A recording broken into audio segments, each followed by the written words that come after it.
taliyaha guud ee ciidamada Maraykanka Afrika magacooda loo soo gaabiyo Africom ayaa waxa uu magaalada Boosaaso maanta kula kulmay madaxweynaha Puntland Siciid Cabdullaahi Deni.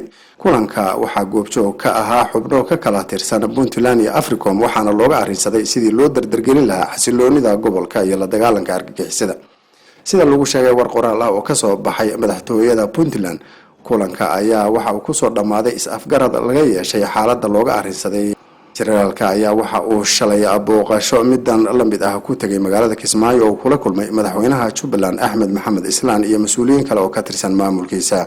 booqashada generaalka waxa ay timid maalin uun kadib markii dawladda Maraykanku ay sheegtay in ay dib u bilaabayso taageerada tooska ahayd ee ay siin jirtay ciidamada Soomaaliya, taasoo waayahan daba gaabis ahayd. dhinaca kalena dawladda Maraykanka ayaa taageero dhaqaale waxa ay siisay ciidanka Puntland ee loo yaqaano PS kaasoo shaqadiisa ugu weyn ay tahay la dagaalanka argagixisada.